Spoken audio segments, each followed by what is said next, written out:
அனைவருக்கும் வணக்கம். நம்ம இந்த வீடியோ பதிவில் நவம்பர் 13லிருந்து 17 வரை இருக்கக்கூடிய கரண்ட் அஃபேர்ஸ் வீடியோ பதிவு வந்து பார்க்கலாம். ஓகேங்களா? ஸோ அடுத்த வீடியோ பதிவில் 18லிருந்து 22 வரையும் ஒரே வீடியோ பதிவாக நம்ம கரண்ட் அஃபேர்ஸ் வந்து போட்டுடலாம். ஓகேங்களா? அது மட்டும் இல்லாமல் பெண்டிங் இருக்கக்கூடிய அந்த மந்த்லி கரண்ட் அஃபேர்ஸ் வந்து 15 நாள்களாக நம்ம தனித்தனி வீடியோ பதிவாக கண்டினியூஸாக கொடுத்து நம்ம முடிச்சிடலாம். ஓகேங்களா? ஸோ இந்த கரண்ட் அஃபேர்ஸினுடைய ஃப்ரீ பிடிஎஃப் நம்ம டெலகிராம் சேனலில் நம்ம போஸ்ட் பண்ணிடுறோம். ஸோ அதை நீங்கள் ஃப்ரீயாக டவுன்லோட் செய்து கொள்ளலாம். அது மட்டும் இல்லாமல் இந்த கொஸ்டின்ஸிலிருந்து சில வினாக்கள் என்பது நம்ம கம்யூனிட்டி டேப்பில் வந்து கொஸ்டின்ஸாக போடும். அதையும் நீங்கள் அட்டன் பண்ணி பார்த்துக்கலாம். ஓகேங்களா? ஸோ அடுத்த வீடியோக்குள்ளே நம்ம பார்க்கலாம். ஓகேங்களா? ஃபஸ்ட் கொஸ்டின், தூய்மை பணியாளர்களுக்கு இலவச உணவு வழங்கக்கூடிய திட்டம் எங்கு அறிமுகம் செய்யப்பட்டிருக்கிறது அப்படின்னு பார்த்துக்கலாம். ஸோ தூய்மை பணியாளர்களுக்கு இலவச உணவு வழங்கக்கூடிய திட்டம் என்பது சென்னையில் அறிமுகம் செய்யப்பட்டிருக்கிறது. ஓகேங்களா? ஸோ இந்தியாவிலே பார்த்திங்க அப்படின்னா முதல் முறையாக தூய்மை பணியாளர்களுக்கு இலவச உணவு வழங்கக்கூடிய ஒரு திட்டம் வந்து சென்னை பெருநகர மாநகராட்சியில் வந்து அறிமுகம் செய்யப்பட்டிருக்கிறது. முதல்வர் ஸ்டாலின் அவர்களால் வந்து அறிமுகம் செய்யப்பட்டிருக்கிறது. இதன் மூலமாக 31,373 பேர்கள் வந்து என்ன அப்படின்னா பயனடைவாங்க. இதற்காக பிரத்யேகமாக பார்த்திங்க அப்படின்னா ஒரு 64 கோடி ரூபாய் நிதி என்பது ஒதுக்கீடு செய்யப்பட்டிருக்கிறது. ஓகேங்களா? ஸோ டிசம்பர் 6 முதல் தமிழகம் முழுவதும் இந்த திட்டம் என்பது விரிவாக்கம் செய்யப்பட்டிருக்கிறது. டிசம்பர் 6 முதல் தமிழகம் முழுவதும் திட்டம் என்பது விரிவாக்கம் செய்யப்பட்டிருக்கிறது. அது மட்டும் இல்லாமல் ஓய்வெடுக்கக்கூடிய வகையில் மாநகராட்சியினுடைய 200 வார்டுகளிலும் ஓய்வு அறைகள் கட்டப்படும். ஓகேங்களா? ஸோ அவர்களுக்கு இலவச உணவு மட்டும் இல்லாமல் அவர்கள் வேலை இல்லாத டயத்தில் அந்த ஒரு ஓய்வெடுக்கக்கூடிய வகையில் சிறிது இலைபாரக்கூடிய வகையில் அந்த 200 வார்டுகளிலும் ஓய்வு அறைகள் அவர்களுக்கான தனியாக கட்டப்படும் அப்படின்னு சொல்லிட்டும் சொல்லப்பட்டிருக்கிறது. ஓகேங்களா? சரி, ஓகே. அடுத்து இரண்டாவது பார்க்கலாம். ஆணவ கொலைகளை தடுக்க தனி சட்டம் யாரின் தலைமையில் குழு அமைக்கப்பட்டது? ஓகேங்களா? ஸோ இந்த ஆணவ கொலைகள் அப்படின்றது இந்த ஜாதி ரீதியான கொலைகள் வந்து நடந்து கொண்டு இருக்கிறது இன்னும். ஸோ இதை தடுப்பதற்காக தனி சட்டம் யாரின் தலைமையில் அமைக்கப்பட்டிருக்கிறது அப்படின்னு பார்த்தீங்கன்னா KN பாஷா. முக்கியமான ஒரு கொஸ்டின். ஓகேங்களா? ஸோ இதை நம்மளுக்கு தெரியும். ஸோ இப்போ எதற்காக சார் திரும்ப இதை பார்க்குறோம் அப்படின்னா தற்பொழுது இதற்காக உறுப்பினர்கள் என்பது நியமனம் செய்யப்பட்டிருக்கிறது. ஓகேங்களா? ஸோ உறுப்பினர்கள் பார்த்திங்கன்னா 2 நபர்களை நியமனம் செஞ்சுருக்கிறாங்க. வே பழனிக்குமார் ஓய்வு பெற்ற IASம், S ராமநாதன் ஓய்வு பெற்ற IPS. ஸோ இவங்க 2 பேருமே என்ன பண்ணியிருக்கிறாங்க அப்படின்னா இதில் நியமனம் செஞ்சுருக்கிறாங்க. ஓகேங்களா? ஸோ இந்திய அரசியலமைப்பினுடைய சட்டம் தமிழக சட்ட விதிகளுக்கு உட்பட்டு புதிய சட்டம் வந்து இந்த ஆணவ கொலைகளை தடுப்பதற்காக ஒரு சட்டம் இயற்றப்பட இருக்கிறது. ஸோ அதற்காக குழு அமைக்கப்பட்டிருக்கிறது. அந்த குழு KN பாஷா தலைமையில் இருந்துச்சு. இப்போ 2 உறுப்பினர்கள் வந்து இதற்கு நியமிக்கப்பட்டிருக்கிறார்கள். ஓகேங்களா? ஓகே. மூன்றாவது கொஸ்டின், எந்த நாட்டிலிருந்து 8 சிவிங்கி புலிகள் இந்தியாவிற்கு வர உள்ளது? ஓகேங்களா? எந்த நாட்டிலிருந்து 8 சிவிங்கி புலிகள் இந்தியாவிற்கு வர வைக்கப்பட்டிருக்குது? நம்மளுக்கு ஃபஸ்ட்டே தெரியும், நம்ம முன்னாடி ஒரு 2023-22 காலகட்டத்தில் நமீபியாவிலேருந்து ஒரு 8 சிவிங்கி புலிகள் வந்து கொண்டு வரப்பட்டுச்சு. தென்னாப்பிரிக்காவிலேருந்து சில சிவிங்கி புலிகள் கொண்டு வரப்பட்டுச்சு. ஓகேங்களா? ஸோ இப்பொழுது பார்த்திங்க அப்படின்னா போட்ஸ்வானா அப்படின்ற பகுதியிலிருந்து ஒரு 8 சிவிங்கி புலிகள் என்பது கொண்டு வரப்பட்டிருக்கிறது. ஸோ சிவிங்கி புலிகள் இந்தியாவில் குறைந்து வரக்கூடிய சூழ்நிலையில் இந்த சிவிங்கி புலிகளில் நம்ம வெளிநாடுகளிலிருந்து எடுத்துகிட்டு வந்து நம்ம இந்திய காடுகளில் வளர்க்கப்பட்டு அதில் வந்து அதனுடைய காலர் அப்படின்னு சொல்லுவாங்க. ஓகேங்களா? ஸோ அதுக்கு தனியாக அந்த மெட்ரிக் கார்டெல்லாம் பொருத்தப்பட்டு அது எங்கெல்லாம் போகுது, அது எந்த நிலைப்பாடில் இருக்குதுன்னு சொல்லி தொடர்ந்து நம்ம அதை கண்காணிப்பு செஞ்சு அதை இனப்பெருக்கம் வந்து செய்ய வைக்கிறது தான் இதனுடைய முக்கியமான விஷயம். ஓகேங்களா? சரி, ஓகே. அப்போ போட்ஸ்வானா அதிபராக இருக்கக்கூடிய டுமாகிடியன் போகோ அவர்களும் திரௌபதி முர்மு 2 பேர் வந்து சந்திப்பு செஞ்சுருக்கிறாங்க. அதில் தான் இது குறித்த கையெழுத்தாக இருக்கிறது. மேலும் பார்த்திங்க அப்படின்னா வர்த்தகமாக இருக்கட்டும், முதலீடு, வேளாண்மை, புதுப்பிக்கத்தக்க எரிசக்தி, சுகாதாரம், கல்வி திறன் வளர்ப்பு, பாதுகாப்பு, டிஜிட்டல் ஒத்துழைப்பு இதெல்லாம் விரிவுபடுத்துவதற்கு முடிவு என்பது செய்யப்பட்டிருக்கிறது. ஓகேங்களா? சரி, ஓகே. அடுத்தது HIV பாதிப்பிற்கு மருந்து அளிக்கக்கூடிய மருந்தாக இருக்கிறது ARV அப்படின்னு சொல்லுவோம். ஓகேங்களா? இதை அனுப்புவதற்கு இந்தியா வந்து முடிவு செஞ்சுருக்கிறாங்க. இதுவும் வந்து அதில் டிஸ்கஸ் பண்ணியிருக்கிறாங்க. ஓகேங்களா? ஓகே. அடுத்தது, கனடா வெளியுறவுத்துறை அமைச்சர் அனிதா ஆனந்தி மற்றும் ஜெய்சங்கர் இருவருக்கும் இடையான சந்திப்பு என்பது நடந்திருக்கிறது. இந்த G7 கூட்டமைப்பினுடைய கூட்டத்திற்கு, அமைச்சர்கள் கூட்டத்திற்கு, வெளியுறவு அமைச்சர்கள் கூட்டத்திற்கு ஜெய்சங்கர் அவர்கள் வந்து போயிருந்தாங்க. அதில் தான் இந்த கனடா நாட்டினுடைய அமைச்சரை சந்திச்சிருக்கிறாங்க. ஓகேங்களா? ஸோ நம்ம இதில் பார்த்தோம் அப்படின்னா அதில் என்ன டிஸ்கஸ் பண்ணியிருக்காங்க அப்படின்னா இந்த நயகரா, எரிசக்தி மற்றும் அரிய கனிமங்கள் குறித்த ஆய்வுகள் வந்து இதில் செய்யப்பட்டுருச்சு இந்த அமைச்சர்கள் கூட்டத்தில். நம்ம G7 கூட்டமைப்பு அப்படின்னு பார்த்தோன்னா எக்ஸாம்ஸில் கேட்டிருக்கிறாங்க, இல்லாதது எது அப்படின்ற மாதிரி நம்மளுக்கு தேர்வுகளில் இதற்கு முன்னாடி பார்த்திங்க அப்படின்னா கேட்டிருக்கிறாங்க. ஸோ அப்போ நம்ம என்ன பண்ணணும், இருக்கிறது என்ன அப்படின்றது தெரிஞ்சால் தான் இல்லாததை நம்ம என்ன பண்ண முடியும், அடிக்க முடியும். ஓகேங்களா? ஸோ அப்போ இருக்கக்கூடியது என்ன சார் அப்படின்னா Canada, France, Italy, Japan, Britain, Germany, USA, America. So இவங்கெல்லாம் இருக்கிறாங்க அப்படின்றத நம்ம ஞாபகத்தில் வச்சுக்கணும். ஓகேங்களா? சரி, ஓகே. பிரதமர் மற்றும் மாநில முதல்வர் மற்றும் எம்பி, ஓகேங்களா? ஸோ பிரதமராக இருக்கட்டும், மாநில முதல்வர்கள், எம்பிக்களை வந்து நீக்கக்கூடிய மசோதாவை வந்து ஆய்வு செய்யறதுக்கு யாரின் தலைமையில் குழு அமைக்கப்பட்டிருக்குது அப்படின்னா அபராஜிதா சாரங்கியினுடைய தலைமையில், பாஜகவை சார்ந்தவர், அவருடைய தலைமையில் இந்த குழு அமைக்கப்பட்டிருக்கிறது. 31 பேர் கொண்ட குழு. இதில் 4 எதிர்க்கட்சி உறுப்பினர்கள் இருப்பாங்க. ஓகேங்களா? ஸோ 31 பேரில் 4 எதிர்க்கட்சி உறுப்பினர்களும் ஒரு 15 பேர் பாஜகவினுடைய உறுப்பினர்கள், பாஜக சார்ந்த உறுப்பினர்கள், அதாவது கூட்டணி உறுப்பினர்கள் ஒரு 11 பேர் இருப்பாங்க, 4 எதிர்க்கட்சி உறுப்பினர்கள், மொத்தமாக ஒரு 31 பேர் இருப்பாங்க. ஓகேங்களா? இது எதற்காக அமைக்கப்பட்டுச்சு அப்படின்னா இந்த தீவிர குற்றப்புகார், ஓகேங்களா? ஸோ கைது செய்யப்பட்ட 30 நாட்கள், ஓகேங்களா, 30 நாட்கள் காவலில் வைக்கப்பட்டால் அவர்களின் பதவியை வந்து ஆட்டோமேட்டிக்காக நீக்குவதற்கான மசோதா என்பது தாக்கல் செய்யப்பட்டுச்சு. ஸோ அதை குறித்து ஆய்வு செய்வதற்கு இப்போ அமைக்கப்பட்டிருக்கு. இதில் நம்ம தமிழ்நாட்டை சார்ந்த CV சண்முகம் இருக்கார் இல்லையா, முன்னாள் அமைச்சர் ADMK, ஓகேங்களா? ஸோ அவரும் கூட இந்த குழுவில் இருக்கிறார், இந்த 11 கூட்டணி உறுப்பினர்களில் ஒரு உறுப்பினராக சார்பாக. ஓகே. அடுத்தது 2 புதிய ஏற்றுமதி மேம்பாட்டு திட்டங்கள் வந்து அறிமுகப்படுத்தப்பட்டிருக்கிறது. அது என்ன அப்படின்னா நிர்யாத் ப்ரோட், நிர்யாத் திஷா, ஓகேங்களா? சில ஒன்றுனா பார்க்கலாம். ஃபஸ்ட்டு வந்து நிர்யாத் புரோட்டஹான் அப்படின்றது இது எதற்கான திட்டம் அப்படின்னா ஏற்றுமதி ஊக்குவிப்பிற்கான ஒரு திட்டமாக இருக்கிறது. இதற்காக 10,401 கோடி என்பது ஒதுக்கப்பட்டிருக்கிறது. ஓகேங்களா? ஸோ இது குறைந்த விலையில் வர்த்தக கடன் கிடைப்பதை வந்து உறுதி செய்வது இந்த திட்டத்தினுடைய ஒரு மிக முக்கிய நோக்கமாக இருக்கிறது. ஓகேங்களா? குறைந்த விலையில் வர்த்தக கடன் கிடைப்பதை உறுதி செய்வது ஒரு முக்கிய நோக்கமாக இதில் இருக்குது. நிர்யாத் திஷா அப்படின்றது ஏற்றுமதி தொடர்பான நிதி அல்லாத வசதிகள் கட்டமைப்பை மேம்படுத்தக்கூடிய திட்டம் தான் இந்த நிர்யாத் திஷா அப்படின்றது. ஸோ இதற்காக 14,654 கோடி ரூபாய் ஒதுக்கப்பட்டிருக்கிறது. ஓகேங்களா? ஸோ இந்த அமெரிக்கா சமீபத்தில் பார்த்திங்கன்னா 50% வரி என்பது இந்தியாவிற்கு விதிச்சிருந்தாங்க. முதல் கட்டமாக ஒரு 25% அப்படின்றது கொடுத்துருந்தாங்க. ஸோ அது இல்லாமல் இன்னொரு 25% கொடுத்துட்டு இப்போ 50% வரி இருக்குது. ஓகேங்களா? ஸோ இதனால் வந்து ஜவுளி, தோல், ஆபரணம், பொறியியல் பொருட்களாக இருக்கட்டும், இந்த கடல்சார் பொருட்கள் போன்ற திட்டங்களுக்கு முன்னுரிமை அளிக்கப்படுகிறது. ஓகேங்களா? ஸோ நாட்டின் ஏற்றுமதியாளர்களுக்கு ஒரு கடன் உத்தர மேம்பாட்டு திட்டம் தான் இந்த திட்டம். ஓகேங்களா? ஸோ இதனால் வந்து இப்போ நம்ம ஏற்றுமதியாளர்கள் வந்து பாதிக்கப்படுறாங்க இந்த 50%. ஓகேங்களா? ஸோ அவர்களுக்கு ஒரு உத்தரமாக ஒரு திட்டம், அப்படி மேம்பாட்டு திட்டம், கடன் உத்தரவாத மேம்பாட்டு திட்டம் தான் இந்த 2 திட்டங்களும். ஓகேங்களா? ஓகே. அடுத்தது பாகிஸ்தானினுடைய முப்படை தலைவராக யார் நியமிக்கப்படுகிறார் அப்படின்னா அசீம் முனீர். ஓகேங்களா? அசீம் முனீர் அப்படின்னு சொல்லிட்டு பார்க்குறோம். இது ஏன் இப்போ பேசு பொருளாக இருக்குது அப்படின்னா பாகிஸ்தானை பொறுத்த வரைக்கும் இப்போ ஒவ்வொரு படைகளுக்குமே என்ன அப்படின்னா ஒரு தனியாக ஒரு தலைவர் அப்படின்றது இருப்பாங்க. ஓகேங்களா? ஸோ இப்போ 3க்குமே சேர்த்து இவரை நியமனம் செஞ்சுருக்கிறாங்க. இதுக்கு பார்த்திங்க அப்படின்னா 27வது சட்ட திருத்தத்தின்படி இது செஞ்சுருக்கிறாங்க ஃபஸ்ட் டைம். ஓகேங்களா? ஸோ 237 எம்பிகள் இதற்கு ஆதரவு செஞ்சுருக்கிறாங்க. அவங்க எதிர்ப்பு 4 தான். இது ஏன் இதை எதிர்க்கிறாங்க, சில சர்ச்சை பொருளாகுது அப்படின்னா இதுவரை இல்லாத அளவிற்கு அந்த அதிகபட்ச அதிகாரத்தை வந்து அந்த முப்படை தலைவர் பெறுவார். இதன் மூலமாக இந்த முப்படை தலைவர் என்பது உச்சபட்ச அதிகாரத்தை பெறுவார்.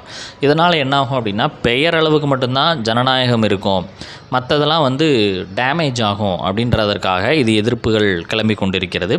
இருந்தாலும் அது எதிர்ப்புகள் கிளம்பினாலும் பாகிஸ்தானினுடைய முப்படை தலைவராக அசீம் முனீர் அவர்கள் இருக்கிறாங்க. மேலும் இவருடைய பதவிக்காலமும் தற்பொழுது நீட்டிப்பு செய்யப்பட்டிருக்கிறது. ஓகேங்களா? சரி, ஓகே. அடுத்தது ஒரு 12 புதிய விடுதிகள் கட்ட எங்கே அடிக்கல் நாட்டப்பட்டிருக்கிறது தமிழ்நாடு அரசால் அப்படின்னு பார்த்திங்கன்னா தமிழ்நாட்டில் தான் பண்ணியிருக்கிறாங்க. 62.51 கோடி ரூபாய் செலவில் இந்த தோழி விடுதிகள் 12 புதிய தோழி விடுதிகள் கட்டப்பட்டிருக்கிறது. சமூக நலன் மகளிர் உரிமை தொகை சார்பில். ஓகேங்களா? சமூக நலன் மகளிர் அமைச்சகம் சார்பில் பண்ணப்பட்டிருக்கிறது. இது ஏற்கனவே ஒரு 19 தோழி விடுதிகள் என்பது செயல்பாட்டில் இருக்கிறது. 14 விடுதிகள் என்பது கட்டுமானத்தில் உள்ளது. ஓகேங்களா? 19 விடுதிகள் என்பது செயல்பாட்டில் இருக்குது, 14 விடுதிகள் என்பது கட்டுமானத்தில் இருக்கிறது அப்படின்னு சொல்லிட்டு நம்ம பார்க்குறோம். ஓகேங்களா? சரி, ஓகே. அடுத்தது பெண்களினுடைய வசிப்பிடங்களுக்கே சென்று புற்றுநோய் உள்ளிட்ட நோய்களை கண்டறியக்கூடிய புதிய நவீன வாகனங்கள் எங்கே அறிமுகம் செய்யப்பட்டிருக்குது அப்படின்னா காஞ்சிபுரம், தமிழ்நாட்டில் தான் அறிமுகம் செய்யப்பட்டிருக்கிறது. தமிழ்நாட்டில் குறிப்பாக கேட்டாங்க அப்படின்னா காஞ்சிபுரம். ஓகேங்களா? ஸோ பெண்களின் வசிப்பிடங்களுக்கே சென்று இந்த புற்றுநோய் உள்ளிட்ட நோய்களை கண்டறியக்கூடிய ஒரு நவீன வாகனம் என்பது அறிமுகம் எங்கே அப்படின்னா காஞ்சிபுரம். ஓகேங்களா? எதெல்லாம் சார் அப்படின்னா இந்த கருப்பை வாய், மார்பக புற்றுநோய் மற்றும் வாய் புற்றுநோய் இது குறித்து இதில் கண்டறியப்பட இருக்கிறது. புற்றுநோய் தடுப்பு மற்றும் பராமரிப்பு திட்டம் என்பது இதற்காக தனியாக ஒரு 40 கோடி ரூபாய் என்பது ஒதுக்கப்பட்டிருக்கிறது. 38 நடமாடும் மருத்துவ ஊர்திகள் என்பது இதற்காக தனியாக பிரத்யேகமாக உருவாக்கப்பட்டிருக்கிறது. இதில் பார்த்திங்க அப்படின்னா இந்த நடமாடும் வாகனங்களில் ECG, டிஜிட்டல் மெமோகிராஃபி போன்ற விஷயங்கள்லாம் இருக்கும். ஓகேங்களா. ஸோ இப்போ இதில் மெயினாக வந்து பெண்களினுடைய வீடுகளுக்கே சென்று இந்த புற்றுநோய் சிகிச்சையினுடைய கண்டறியறதுக்கான ஒரு விஷயத்தை வந்து பண்ணியிருக்கிறாங்க. இது நல்லா வரவேற்கக்கூடிய ஒரு விஷயம். ஓகேங்களா. இந்திய இராணுவ பாரம்பரிய விழாவினுடைய 3வது பதிப்பு தற்பொழுது நடைபெறப் போகிறது. தமிழக ஆளுநர் இதில் பங்கேற்கிறாரு. United service institute of India அவங்க தான் நடத்துகிறாங்க. ஓகேங்களா. இது வந்து இந்திய ஆயுதப்படைகளினுடைய பல்வேறு அம்சங்கள் மற்றும் முன்முயற்சிகள் வெளிப்படுத்தக்கூடிய வருடாந்திர நிகழ்வு. ஆண்டுதோறும் இது வந்து என்ன அப்படின்னா நடத்தப்படும். இது ஒரு 3வது பதிப்பு. ஓகேங்களா. அதை நம்ம தெரிஞ்சுக்கணும். ஓகேங்களா. அடுத்தது உலக நம்பர் 1 டென்னிஸ் வீரராக கார்லோஸ் அல்காராஸ் அவர்கள் வந்து ஆயிருக்கிறாங்க. ஓகேங்களா. ஸோ வந்துட்டு பார்த்திங்க அப்படின்னா இந்த ஆண்டினுடைய முடிவில் ஆண்டு முடியும் போது ஒரு வீரர் வந்து ஃபஸ்ட்டு ப்ளேஸ் அப்படின்னு சொல்லிட்டு அறிவிப்பாங்க. நடுவில் பார்த்திங்க அப்படின்னா அந்த வீரர்களினுடைய 1ஆம் நம்பர் 2nd நம்பர் வந்து சஃபல் ஆகும். ஆனால் எண்டில் வந்து பார்த்திங்கன்னா யார் அப்படின்னு சொல்லிட்டு சொல்லுவாங்க. அதில் கார்லோஸ் அல்காராஸ் ஆயிருக்கிறாங்க. உங்களுக்கு என்ன கொஸ்டின் அப்படின்னா இந்த கார்லோஸ் அல்காராஸ் அப்படின்றவர் எந்த நாட்டை சார்ந்தவர் அப்படின்றத நீங்கள் கமெண்ட் பண்ணணும். ஓகேங்களா. ஸோ கார்லோஸ் அல்காராஸ் என்பவர் எந்த நாட்டை சார்ந்தவர் கமெண்ட் பண்ணுங்கள். ATP ஆடவர் டென்னிஸ் போட்டியை அவர் வெற்றி பெற்றிருக்கிறார். ஓகேங்களா. ஸோ இந்த 2024 முன்னாடி இதற்கு முன்னாடி அவர் 25க்கு முன்னாடி எப்போ இவர் நிறைவு செஞ்சிருக்கார் அப்படின்னு பார்த்தீங்கன்னா 2022 நம்பர் 1 வீரராக நிறைவு செஞ்சிருக்கார். அடுத்த 2 வருஷம் இவர் இல்லை. இப்போ மறுபடியும் வந்திருக்கிறாரு. போன வருடம் பார்த்திங்கன்னா ஜானிக் சின்னர் அவர்கள் வந்து நம்பர் 1 இடத்துல இருந்தாங்க. ஓகேங்களா. ஸோ 2025ஆம் ஆண்டு செவித்திறன் மாற்றுத்திறனாளிகளான டெஃப்லிம்பிக்ஸ் அப்படின்னு சொல்லுவாங்க. ஓகேங்களா. ஸோ செவித்திறன் குறைவானவர்களுக்கான ஒரு மாற்றுத்திறனாளிகளுக்கான போட்டிகள் ஜப்பானில் நடைபெறுது. இதில் 10 மீட்டர் ரைஃபிள் ஆடவர் தனிநபர் பிரிவில் தனுஷ் ஸ்ரீகாந்த் கோல்டையும் முர்தஷா வானியா சில்வரையும் வந்து வாங்கியிருந்தாங்க. 10 மீட்டர் மகளிர் தனிநபர் பிரிவில் மஹித் சந்து சில்வரையும் கோமல் வாக்மேர் புரோன்ஸே வந்து பெற்றிருக்கிறாங்க. ஓகேங்களா. அடுத்த வினா நம்ம பார்த்தோம் அப்படின்னா பொதுத்துறை நிறுவனங்கள் தேர்வு வாரியத்தினுடைய தலைவராக மல்லிகா ஸ்ரீனிவாசன் அவர்கள் தேர்ந்தெடுக்கப்பட்டிருக்கிறாங்க. மேலும் வந்து 1 வருடம் என்பது இவர்களுக்கு நீட்டிப்பு செஞ்சுருக்கிறவங்க தான் இருக்கிறாங்க. இன்னும் 1 ஆண்டுகளுக்கு என்ன அப்படின்னா நீட்டிப்பு செய்யப்பட்டிருக்கிறது. நவம்பர் 18 வரை டிசம்பர் 26. இவங்க ஆல்ரெடி பார்த்திங்கன்னா டாஃபே நிறுவனத்தினுடைய இயக்குநராகவும் தலைவராகவும் இருந்து வருகிறார் என்பது குறிப்பிடத்தக்கது. ஓகே.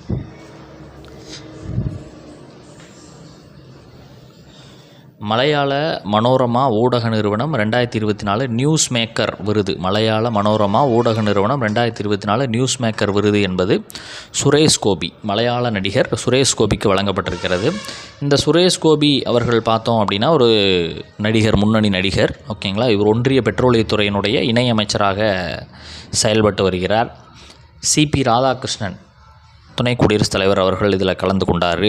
கேரளாவில் தான் இந்த மனோரமா ஊடக நிறுவனத்தினுடைய நியூஸ் மேக்கர் விருதுகள் என்பது நடைபெறும். தற்பொழுது என்ன அப்படின்னா டெல்லியில் ஃபஸ்ட் டைம் நடைபெறுது. இதுக்கு முன்னாடி ஆண்டுகள்லாம் கேரளாவில் தான் நடைபெறும். தற்பொழுது என்ன எங்கே நடைபெறுதுன்னா டெல்லியில் நடைபெற்றிருக்கிறது. ஓகே.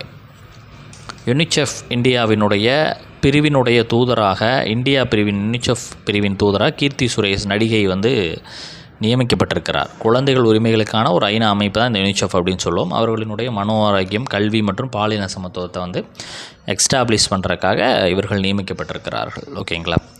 அடுத்தது சுற்றுச்சூழல் ஆழ்வராக இருக்கக்கூடிய சாலுமரத திம்மக்கா அவர்கள் மறைவு ஆகியிருக்கிறாங்க. வயது மூப்பின் காரணமாக, உடல்நலக் குறைவின் காரணமாக 114 வயது ஆகுது அவங்களுக்கு. ஓகேங்களா. மரங்களின் தாய் அப்படின்னு சொல்லிட்டு அவங்கள நம்ம அழைக்கிறோம். மரங்களின் தாய் அப்படின்னு சொல்லிட்டு இவர்களுக்கு ஒரு புனைப்பெயர்கள்லாம் என்ன அப்படின்னா இருக்குது. ஓகேங்களா. நிறையா மரங்களை வந்து லட்சக்கணக்கான மரங்களை அவர்கள் நட்டதாக சொல்கிறாங்க. மேலும் வந்து ஒரு 350க்கு மேற்பட்ட ஆலமரங்களை நட்டு வளர்த்துருக்கிறதாக சொல்கிறாங்க. காடு வளர்ப்பு திட்டத்தில் அதிகமாக செயல்பட்டதாக சொல்கிறாங்க. மலை சேகரிப்பு தொட்டிகளில் அதிகமாக செயல்பட்டதாக சொல்கிறாங்க. இவருடைய இதை அங்கீகரிக்கும் விதமாக பத்மஸ்ரீ விருது 2019 இவருக்கு வழங்கப்பட்டிருக்கிறது. மேலும் வந்து ராஜ்யோத்சவ விருது கர்நாடகாவில் வழங்கப்பட்டிருக்கிறது. அந்த விருதெல்லாம் இவருக்கு வழங்கியிருக்கிறாங்க. ஓகேங்களா. அடுத்தது ஆசிய வில்வித்தை சாம்பியன்ஷிப் போட்டி தொடர்ந்து நம்ம பார்த்துட்டு வர்றோம் பட்டியலை. ஓகேங்களா. எங்கே நடைபெற்றது அப்படின்றத நீங்கள் கமெண்ட் பண்ணுங்கள். ஓகேங்களா. நம்ம முந்தைய வகுப்புகளில் நிறையா பார்த்துருக்குறோம். ஓகேங்களா. ஸோ காம்பவுண்ட் மகளிர் அணிகள் பிரிவில் ஜோதி சுரேகா, தீப்ஷிகா, பிரித்திகா பிரதீப் கோல்டு வாங்கியிருக்கிறாங்க. மகளிர் தனிநபர் பிரிவில் ஜோதி சுரேகா கோல்டு, பிரித்திகா பிரதீப் சில்வர் வாங்கியிருக்கிறாங்க. காம்பவுண்ட் களப்பணிகள் பிரிவில் அபிஷேக் வர்மா, தீப்ஷியா கோல்டு வாங்கியிருக்கிறாங்க. ரீகர் மகளிர் தனிநபர் பிரிவில் அங்கிதா கோல்டு, சங்கீதா பிரோன்ஸ் வாங்கியிருக்காங்க. ரீகர் ஆடவர் தனிநபர் பிரிவில் தீரஜ் பொம்மதேவரா கோல்டு, ராகுல் சில்வர். ஓகேங்களா. ஸோ வெற்றியாளர்களை வந்து நம்ம பாராட்டுறோம். அண்ட் தென் வந்து இந்தியர்களுக்கு பெருமை சேர்த்திருக்கிறார்கள் இவர்கள் அனைவருமே. ஓகேங்களா. ஸோ அடுத்து துப்பாக்கி சுடுதல் உலக சாம்பியன்ஷிப் எகிப்து 25 மீட்டர் மகளிர் தனிநபர் பிரிவில் ஈசா சிங் பிரான்ஸு. உலக சாம்பியன்ஷிப்பில் இந்த பிரிவுகளில் இவங்க முதல் பதக்கத்தை வந்து பதிவு செஞ்சுருக்கிறாங்க. ஓகேங்களா. ஓகே. அடுத்தது பாதுகாப்பு விவகாரங்களுக்கான மத்திய அமைச்சரவை குழு என்பது கூடியிருக்குது டெல்லியில். ஓகேங்களா. இந்த டெல்லி கார் வெடிப்பு சம்பவங்களுடைய சார்பாக பிரதமர் அவர்கள் தலைமையேற்றிருந்தார். இதற்காக ஒரு 10 பேர் கொண்ட NIA தலைமையில் 10 பேர் கொண்ட குழு என்பது அமைக்கப்பட்டிருக்கிறது. தற்பொழுது NIAவினுடைய கூடுதல் இயக்குனர் விஜய் சாக்கர் அவர்கள் இவர் தலைமையில் தான் பண்ணப்பட்டிருக்கிறது. அடுத்த தமிழக அரசு ஊழியர்களுக்கான அகவலைப்படி 3% உயர்த்தப்பட்டிருக்கிறது. ஓகேங்களா. 55லிருந்து 58ஆக உயர்த்தியிருக்கிறாங்க. இதனால் 16 லட்சம் ஊழியர்கள் பயனடைவார்கள் அப்படின்னு நம்ம பார்க்குறோம். 1829 கோடி ரூபாய் கூடுதலாக இதற்காக தனியாக ஒதுக்கீடு செய்யப்பட்டிருக்கிறது. அடுத்தது பீகார் தேர்தல் நடைபெற்று முடிஞ்சிருக்கிறது. இதில் தேசிய ஜனநாயக கூட்டணி வெற்றி பெற்றிருக்கிறாங்க. பாஜகவை அடங்கிய தேசிய கூட்டணி 243 தொகுதிகள் 2 கட்டமாக தேர்தல் நடைபெற்றுச்சு அப்படின்னு நம்ம பார்த்தோம். கிட்டத்தட்ட 69% வாக்குப்பதிவு அப்படின்றதையும் பார்த்தோம். அதில் 202 தொகுதிகளில் வெற்றி பெற்று பெரும்பான்மையான இடங்களை தேசிய ஜனநாயக கூட்டணி பெற்றிருக்குது. ஆட்சி அமைக்கணும் அப்படின்னா வெறும் 122 இடங்கள் தான் தேவை. ஆனால் இவங்க 202 இடங்கள் வெற்றி பெற்றிருக்கிறாங்க. இண்டி கூட்டணிக்கு வெறும் 34 இடங்கள் தான் கிடச்சிருக்குது. ஓகேங்களா. ஸோ நம்ம அடுத்த முக்கியமான இம்பார்ட்டன்ட் டேஸ் அண்ட் தீம்ஸ் இது குறித்து பார்க்கலாம். தேசிய குழந்தைகள் தினம் அப்படின்றது நேரு பிறந்தநாள், ஜவஹர்லால் நேருனுடைய பிறந்தநாளை முன்னிட்டு இந்த தேசிய குழந்தைகள் தினமாக அறிவிக்கப்படுகிறது, அனுசரிக்கப்படுகிறது, கொண்டாடப்படுகிறது. ஓகேங்களா. ஸோ இந்த நம்ம சின்ன வயசில் வகுப்புகளில் கூட பார்த்தோம் நேரு மாமா அப்படின்ற பாட்டுகள்லாம் நம்ம படிச்சிருப்போம். ஓகேங்களா. ஸோ அப்போ நேருக்கு மிகவும் பிடித்தவர்கள் குழந்தைகள், பல குழந்தைகளுக்கு மிகவும் பிடித்தவர் நேரு, அந்த மாதிரி ஒரு கான்செப்ட் இருக்கும். ஓகேங்களா. ஸோ அப்போ இந்த குழந்தைகளை வந்து பாதுகாக்கணும், அவர்களுக்கு சில விழிப்புணர்வுகளை அளிக்கணும், அவர்கள் மகிழ்ச்சியாக கல்வி பயில விடணும் அப்படின்ற சில விஷயங்களெல்லாம் முன்னிறுத்தி இந்த தினம் என்பது கொண்டாடப்படுகிறது. இதற்கான கருப்பொருள் ஒவ்வொரு குழந்தைக்கும் ஒவ்வொரு உரிமைக்கும் அப்படின்றது. ஓகேங்களா. அடுத்தது உலக சர்க்கரை நோயாளிகள் தினம் என்பது நவம்பர் 14 அனுசரிக்கப்படுகிறது. சர்க்கரை நோயாளிகளை வந்துட்டு முன்னரே வந்து கண்டறியணும், ப்ளஸ் வந்து அவங்களுக்கான எப்படி ட்ரீட்மெண்ட் பண்ணணும் அப்படின்ற ஒரு விழிப்புணர்வை ஏற்படுத்தணும், சர்க்கரை நோயை வந்து எப்படி ட்ரீட் பண்ணணும் அப்படின்றத அவங்களுக்கு கற்றுக் கொடுக்குறக்காக இந்த தினம் கொண்டாடப்படுகிறது. நம்ம இந்திய அளவில் பார்த்தோன்னா சர்க்கரை நோயாளிகள் நாளுக்கு நாள் பெரிய வர்றாங்க. சிறிய வயதில் குழந்தை பருவத்திலே சர்க்கரை நோயாளிகளை தற்பொழுதெல்லாம் பார்க்க முடியுது. ஓகேங்களா. ஸோ கருப்பொருள் வாழ்க்கை நிலைகளில் நீரிழிவு நோய் என்பது கருப்பொருளாக இருக்கிறது. 72வது அனைத்து இந்திய கூட்டுறவு வாரம் நவம்பர் 14லிருந்து 20 வரையும் கொண்டாடுறோம். தீம் கருப்பொருள் என்ன அப்படின்னா தன்னிறைவிற்கான அருவிகளாக கூட்டுறவு சங்கங்கள் அப்படின்றது. அடுத்தது தேசிய பத்திரிகை தினம் என்பது நவம்பர் 16ஆம் தேதி கொண்டாடப்படுகிறது. ஓகேங்களா. அது நம்ம ஜனநாயகத்தினுடைய 4வது தூணாக இருக்கிறது எது அப்படின்னு கேட்டிங்கன்னா நம்ம பத்திரிகை தான். ஓகேங்களா. ஸோ பத்திரிகை வந்து ஒரு நாட்டில் எந்த அளவிற்கு சுதந்திரமாக தன்னுடைய வேலைகளை பார்க்கிறதோ அந்த நாடு முன்னேறும் அப்படின்னு சொல்லுவாங்க. ஓகேங்களா. ஸோ பத்திரிகையினுடைய அளவு என்பது ஒரு நாட்டினுடைய வளர்ச்சியில் ஒரு முக்கியமான ஒரு விஷயம். ஓகேங்களா. ஸோ அதனுடைய கருப்பொருள் வந்து என்ன அப்படின்னா இந்த ஆண்டிற்கான தேசிய பத்திரிகை தினத்தினுடைய கருப்பொருள் அதிகரித்து வரும் தவறான தகவல்களுக்கு மத்தியில் பத்திரிகை நம்பகத்தன்மையை பாதுகாத்தல் என்பது வைக்கப்படுகிறது. இந்த தினத்தை ஏன் நம்ம பத்திரிகை தினமாக கொண்டாடுறோம் அப்படின்னா the press council of India 1966 November 16 தான் தொடங்கப்பட்டது. அதனால் அடுத்தது சர்வதேச சகிப்புத்தன்மை தினம். சகிப்புத்தன்மை என்பது இன்றைய மத்தியில் பார்த்திங்க அப்படின்னா ரொம்ப குறைந்து வருகிறது. சமூகத்தில் பார்த்திங்க ரொம்ப குறைந்து வருகிறது. மாணவர்களிடையே கூட சகிப்புத்தன்மை குறைவாக இருக்கிறது. ஸோ இந்த சகிப்புத்தன்மையை மேலும் வளர்க்கணும், அதை வந்து எல்லாத்துக்கும் வந்து கற்றுக் கொடுக்கணும் அப்படின்றதற்காக இந்த தினம் என்பது கொண்டாடப்படுகிறது. சகிப்புத்தன்மையை எதிர்த்து போராட உரையாடல், கல்வி மற்றும் சமூக உள்ளடத்தை ஊக்குவித்தல் என்பது கருப்பொருளாக இருக்கிறது. சாலை விபத்துகளில் மரணமடைந்தவர்களுக்கான நினைவு தினம் என்பதும் நவம்பர் 16ஆம் தேதி செய்யப்படுகிறது. ஓகேங்களா. நவம்பர் மாதத்தினுடைய 3வது ஞாயிற்றுக்கிழமை அப்படின்னு பார்க்குறோம். கருப்பொருள் நினைவில் கொள்ளுங்கள், ஆதரிக்கவும் செயல்படவும் என்பது கருப்பொருளாக வைக்கப்படுகிறது. தேசிய வலிப்பு நோய் விழிப்புணர்வு தினம் என்பது நவம்பர் 17. ஓகேங்களா. ஸோ அந்த வலிப்பு நோய் வந்து வரும்போது நம்ம என்ன பண்ணுவோம், நம்மில் பல பேர் இந்த இரும்பு பொருள்களையும் கத்திகளையும் அவங்க கையில் வந்து நம்ம கொடுப்போம். ஓகேங்களா. ஸோ அவங்க வரும்போது அதை வந்து அவர் வெட்டி கொள்வதற்கான வாய்ப்புகள் அதிகமாக இருக்குது. ஸோ இது குறித்த முறையான ஒரு விழிப்புணர்வு ஏற்படுத்துறதுக்காக இந்த தினம் என்பது கொண்டாடப்படுகிறது. ஓகேங்களா. ஸோ அனுசரிக்கப்படுகிறது. அடுத்தது உலக மாணவர்கள் தினம் ஓகேங்களா, நவம்பர் 17 ஓகேங்களா. உலக அளவில் இருக்கக்கூடிய மாணவர்களை போற்றும் விதமாக இந்த தினம் கொண்டாடப்படுகிறது. கருப்பொருள் புதுமை மற்றும் மாற்றத்தின் முகவர்களாக மாணவர்களை மேம்படுத்துதல் என்பது வைக்கப்படுகிறது ஓகேங்களா. ஸோ இந்த டேஸ்க்கான 13 நாள்லேருந்து 17 வரையும் நம்ம பார்த்து முடிச்சிட்டோம் ஓகேங்களா. ஸோ அடுத்த வீடியோ பதிவில் 18லேருந்து 22 வரையும் நம்ம ஒரே வீடியோ பதிவாக பார்த்துடலாம் ஓகேங்களா. இதோடு இந்த வீடியோ பதிவை நம்ம முடிச்சுக்கலாம் ஓகேங்களா. அடுத்தடுத்த வீடியோ பதிவுகளை சந்திக்கலாம். தேங்க்யூ.